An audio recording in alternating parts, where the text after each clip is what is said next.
There's a concept of taking advice, receiving feedback. Every once in a while, the world gives us a gift. It doesn't feel like a gift when it's happening. In fact, sometimes when you're receiving feedback, it's actually feels like a pretty negative experience at that moment. I've had a lot of those in my life. And so I know what those feel like when someone, a boss, a customer, or a client who's left you or something like that, gives you some advice. Most of the time, when we get that advice, we blow it. Let's be honest. We blow it. We've been given a gift, and we don't accept it as a gift. Rather, we push back, we fight back, we defend ourselves, we do all those things. Let's talk about what you can do to have that advice be a positive experience, life-changing experience for you. So sometimes these come in terms of requested things like, hey, when you go on a group of people that have your same kind of business and ask for advice, or when you take a course and you go on to a Q&A call and ask for that advice, or maybe you are in some kind of a hot seat situation where you're able to do it. And not long ago, I was in a hot seat and I listened to the recipient argue back every single thing that was said to them. And I just sat there and cringed because that person missed out on such an opportunity. So, and sometimes they're not requested. When you get a call, it says, hey, we need to talk. Those are just as valuable. In fact, probably more valuable, because in some cases, it's going to literally affect what happens to you in your next few months. Okay. We need to, as I give this, I'm talking as much to me as everybody else. Okay. So I'm doing therapy in front of all you.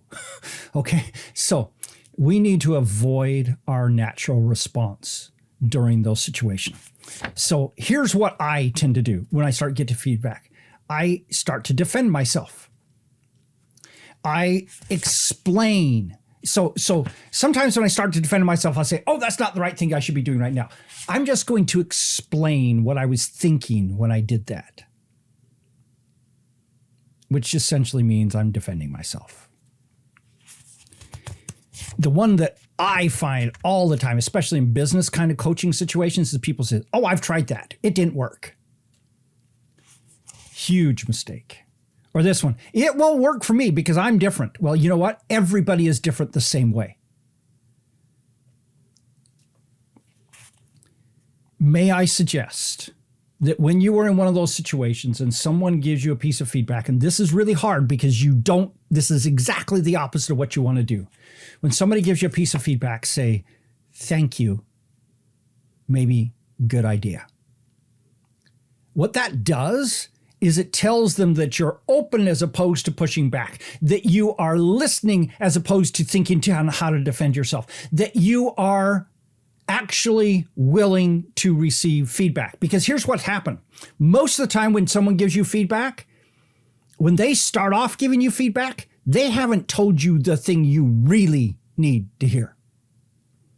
They've told you the test thing that they were going to give you to figure out if you would be willing to listen to everything else. If you don't say something like thank you and good idea, instead you come back and argue and things like that, you will probably never hear the gold piece of feedback that they were going to give you. But because you didn't act appropriately to the thing they've given you already, they will never share it with you.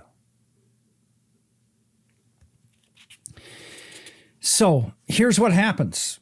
I've tried that. It won't work for me. All those things. Hey, you're probably right with some of those, but I suggest you do this in a different way. Number one, record the feedback. And I don't mean take notes. Actually turn on a recorder on your phone or whatever and record it, so that you can listen when you don't have the opportunity to say things back to them, so that you can listen when hopefully you're a little less emotional about it, so that you can listen with other people. I suggest you review that recording, not just yourself, but also with someone who knows your business if it's business feedback.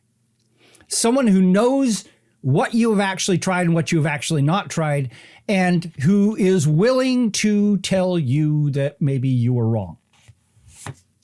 I suggest you have a separate review section with someone who loves you, who will kindly say, you know what, they were right, but they didn't say enough.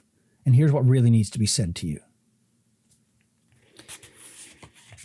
And ideally, your mission here is to, whether it's yourself or with other people, make connections between what they're seeing from an outside perspective and what you've lived so far, and then just play what if.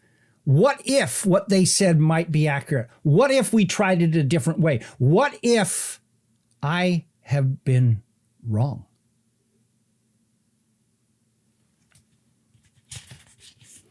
Then, as you go along, ask yourself this question: how could I make this work? Not, I've tried this, it didn't work. The mindset to use is, how could I make this work? This is incredibly valuable as a question to ask in all kinds of situations. How could I make this work? Then, and this is the hard part for me and maybe you, bury your pride and do those things anyway. I'm convinced that, at least in my case, my personal pride hurts me tremendously, frequently. And if we just get over it, show a little humility, things could totally change. One final concept. I think we should actively seek out more feedback than we're getting already. Things like go to therapy when you're not almost ready to get divorced. Things like go to people when your business is doing okay and say, what can you see that I ought to be doing differently? Actively invest in courses, in coaches, in consultants, in people who can come in with outside eyes and see the things that you either can't see or are ignoring because you've got your pride blinders on. Actively seek out those things. So that's my thoughts on this subject. Oh, I'm sorry. One more thing I need to bring up. There is somewhat of a tradition in the world of at least business that oftentimes people come to these situations and they say, here's my biggest question. I personally think there's a better way to do that. I think your biggest question should not be, how do I increase conversion on this sales page? Your biggest question should be, is my business model right? Instead of having people focus on, hey, change that headline, put it in green, or make it 3 points bigger, or what if you took this and made it your headline instead? You will make far more progress if you come and say, here's what I'm doing in my business right now. What holes do you see? And as you do that, I can guarantee you, there are holes you're not seeing in your business. Or maybe you've seen it and you've chosen to ignore them or whatever. But that concept of, see, the problem of, here's my biggest problem, assumes your business model is right. If you come and you say, is my business model right? That's when all of a sudden you start adding zeros to your top line and to your bottom line. So when you get a chance, I suggest you reword your question from here's my biggest challenge to am I even doing the right thing? If you got the right group in the room, you could get some amazing answers in response to that. So, what do you think? Does this work for you?